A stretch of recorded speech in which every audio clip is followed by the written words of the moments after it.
The Apothecary Diaries is an anime that's made its rounds in the anime community from 2023 to now. From winning the 2025 award for Best Anime of the Season, Favorite Male and Female Character for 2025, and more, to the comments on each episode week after week being extremely active, the Apothecary Diaries is becoming more known by the day. But going into it, I had a big question. Why is the Apothecary Diaries so popular? Because in 2025, where TikTok brain rot is at an all-time high, and people's attention spans are shorter than a 5'7" dude with Balenciaga boots on. Because guess what? You're still not 6 feet. Not me though, I'm 5'10" without shoes. Okay, with shoes, okay. Because the Apothecary Diaries is an episodic, seinen, historical, romance anime about a girl named Maomao, who's an apothecary, damn near humanitarian with how she helps people, that is kidnapped from her life of luxury and forced into being a servant girl in a palace far, far away. To get more specific, Maomao helps those around her and solves various palace mysteries with her medical knowledge and deductive skills. If I didn't say this before, an apothecary is kind of like a doctor, with just more steps to it. And in the process, Maomao gains various different allies and makes different connections along the way, such as the Quack Doctor, who gives her more medicine, Lady Lihua, and Gyokul, who she helps as well, Jinshi, the deuteragonist, and her master, who we're going to talk more about, and various other different ladies in waiting. One of the things that I noticed off rip was people liked Maomao, and I wondered why, but when I actually watched it, it made sense. If you've seen Parasite the Maxim and Dr. Stone, she's kind of like Migi, and she's also like Senku, if that makes sense, because they're both nerds about medicine and different other things and drugs in this world. Maomao is very curious, perceptive, cynical, and calm. But despite being very cynical, she's also very likable. The same way that Senku rebuilds civilization from the ground up, Maomao caused these civilizations that she was in to grow with her medical knowledge, like I said before, her deductive skills, and her basic understanding of human emotions, empathy, and human psychology as well. If there was an alternate world where these two characters were together, Senku and Maomao would definitely be friends, trust me. What also makes the Apothecary Diaries special is the glam in the show.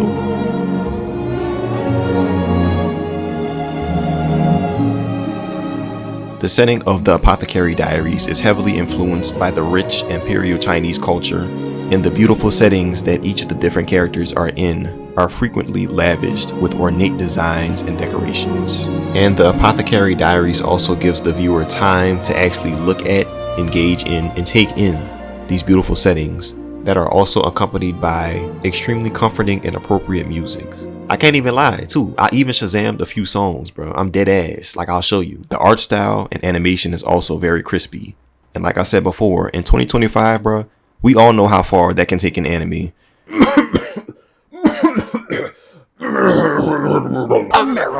And it's also surprising that with the Apothecary Diaries being an episodic, aka quote-unquote boring anime, they're able to hook the viewer for 48 episodes in a very engaging and mysterious way.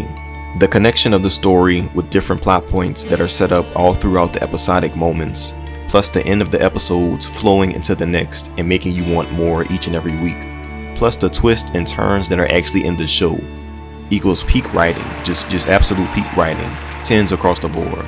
What's also very interesting about the Apothecary Diaries is Maomao and Jinshi's relationship. Like I said before, Jinshi was a eunuch, and if you don't know what that is, basically... Dad, they were cut off our egg rolls. Cut off our egg rolls? Hell no, let's get the hell out of here. In Imperial China, this was done to show respect and obedience to the emperor at that time.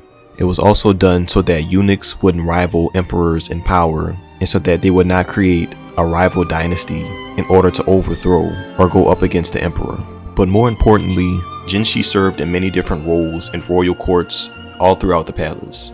And with his influence and power, he would almost always vouch for and help Maomao whenever he could, since she's proved time and time again how intelligent and deductive she was in different situations. And at the same time, Jinshi developed a romantic interest in Maomao as well that also helped fuel this.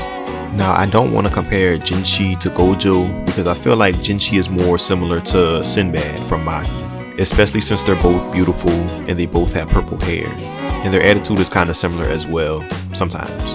The Apothecary Diaries is also good because Maomao also helped many different people feel better in more ways than one. The perfect example of this is in episode 4 when the Emperor of the Rear Palace wanted to test Maomao's skills as an apothecary.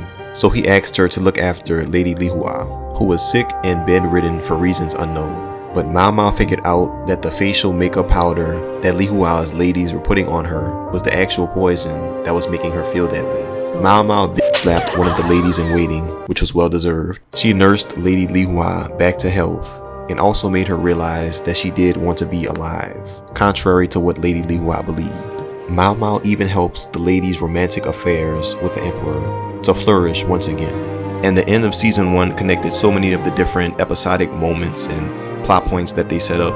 I was just amazed. I said, damn, bro, they really hit the nail on the head with this one, bro. And even before the end of the show, each of the different episodes ending and flowing into the next one, it was just so beautiful.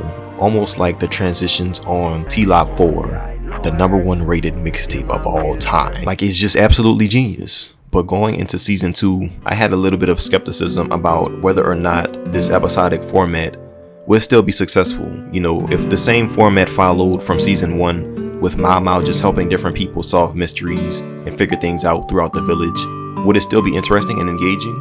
And even if it was, what about season 3? Like, would it still follow the same episodic format from before and work? But apparently with them winning all of these different awards and people getting even more engaged and hyped about the series, it was a success. And I'm also looking forward to season 3. The animation in season 2 looked even cleaner and smoother. And they also didn't place as much of a focus on Maomao as they did in season 1. Because the characters, they settled things out for themselves and it was actually beautiful to see. Really thinking back on it as well, it's actually crazy how many different smart and intelligent people and characters there were in the Apothecary Diaries. Because at first, you think that Maomao is just the smartest character and everything revolves around her, figuring everything out. But thinking about it again, it's literally a world of intellectuals in the Apothecary Diaries. And season 2 showed this in an even crazier way than season 1 in my opinion. And in the end, the journey that Maomao went on, throughout all the highs and lows, ups and downs, it all actually meant something. And the memories that were made will last forever and a lifetime. This is why the Apothecary Diaries is good and special. Originality always shines through, and the Apothecary Diaries is the perfect example of this. Check it out if you have some time. I think you might enjoy it. But that's gonna do it for this video. If you enjoyed, make sure you leave a like, subscribe today to become a senpai or senpaiette. The best, most beautiful, inclusive community on YouTube. I'm gonna go. I love you. Work hard. Take care of yourselves. Goodbye and peace.